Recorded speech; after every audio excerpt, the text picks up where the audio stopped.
The Gold Coins is a ghost story from Spain about a haunted house and a young girl who discovers some hidden treasure in the middle of the night.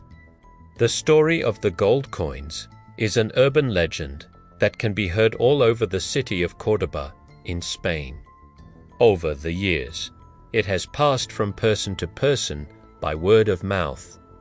According to the legend, in the center of Córdoba, there is an old, dilapidated house that is said to be haunted. The house is very big and has many rooms. All of the floors are covered in black tiles. Many years ago, it was owned by one of the most important and wealthy families in the city. The family consisted of a man, his wife, and their 8-year-old daughter.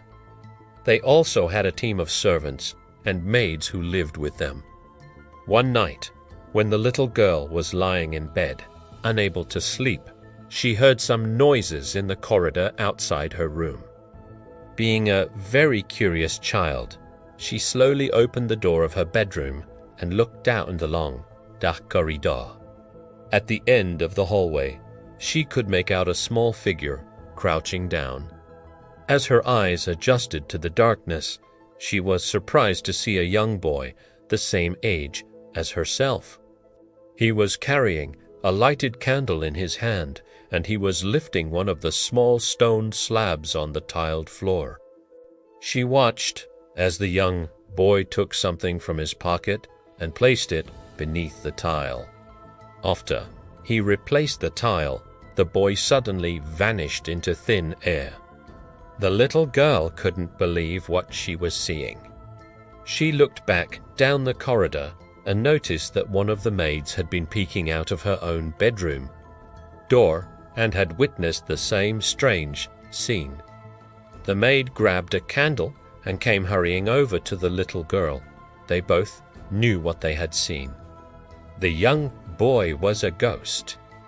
Together, they cautiously approached the place where the boy had been crouching. They lifted the tile and discovered that there was a large hole underneath it. Peering down into the hole, by the dim light of the candle, they noticed something glittering. The maid held up the slab. As she lowered the little girl into the hole, the child could not believe what she found. It was a pile of gold coins. Shaking with excitement, she gathered up the coins and handed them out to the maid. Then, the maid grabbed her by the hand and pulled her out of the hole. They replaced the tile and it fit back perfectly, looking like it had never been moved. The maid could hardly believe her luck, and the child could barely contain her excitement. Both of them decided that they should keep the discovery of the gold coins a secret. The maid warned the little girl not mention to anything about their find to her parents or the other servants.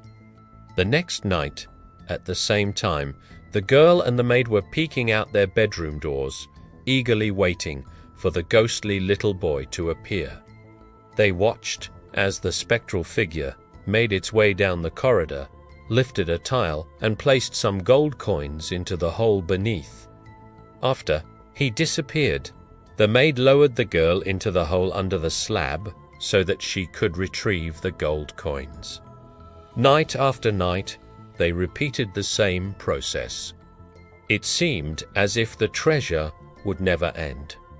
Each time, by the light of a candle, the girl got down into the small, narrow hole under the tile and gave the coins to the maid, who put them inside a big sack. One night, the candle was almost finished, and as the maid lowered the girl into the hole, the light started to flicker. The maid told to the little girl to hurry up. She had to get out of the hole before the candle went out, because they already had enough money. She pulled the little girl out of the hole, but at last moment, one of the coins fell from the child's hands. Without thinking, the little girl jumped back into the hole again. The maid tried to catch her, but in doing so, she let go of the tile and it slammed down, covering the hole. Suddenly, the candle went out, the maid began to panic. In the darkness, she tried to make her way down the corridor to her bedroom to fetch another candle. It was pitch black, and she couldn't see a thing. She had to feel her way along the wall until she reached her bedroom door. Searching desperately in the dark, she couldn't find any candles. With a lot of difficulty, the maid felt her way down the darkened corridor until she came to the kitchen. She rummaged through the drawers and eventually came across another candle. She lit it and quickly returned to the corridor. Toeroror, the maid realized that she couldn't remember which tile the little girl was under. In the dim light, she searched and searched, prying at each tile, but the corridor was so long and so wide, and there were so many tiles that she was unable to find the right one. Finally, she gave up and, clutching her bag of gold coins, she went back to bed. In the morning, the little girl's parents woke up to find that their daughter had disappeared. They questioned the servants, but each one said they had no idea where the little girl could be. A complete search of the entire house was organized, but it turned up nothing. The distraught parents were baffled by their daughter's mysterious disappearance. The maid decided not to say anything about what happened that night. A few days later, the mother was crying in her bedroom when she heard a voice calling out. She recognized the voice immediately. It was the voice of her daughter. The little girl was crying out for someone to help her. "Please, help me. Let me out of here, please." The mother searched the house again. Sometimes the screams seemed to be coming from one part of the house, but when she got there, the screams sounded like they were coming from somewhere else. Try as they might, the parents could not pinpoint the source of the screams.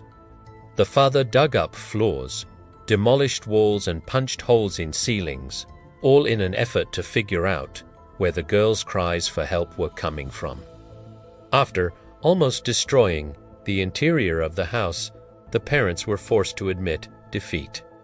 For months, they lived in the building, listening to the incessant cries of their beloved daughter, unable to do anything to find her. All of this took its toll on their mental and physical health. Eventually, the mother lost her mind and committed suicide. The father, devastated by grief, moved away and died of a heart attack a few years later. The people of Cordoba say that this is a true story and the house is still standing today. According to the legend, if you go there at night, they say you can still hear the screams of a little girl pleading for help. The house has become famous all over Spain, and sometimes teenagers visit the place at night to test their courage and see if they can find any gold coins. Others go there to explore the huge building in an attempt to discover where the remains of the little girl are located. As yet, nobody has been brave enough to spend the night there.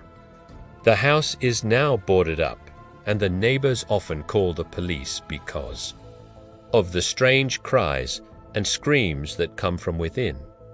They say that when the police arrive to investigate, the only thing that they find is an old candle sitting on an old stone tile in the middle of the floor.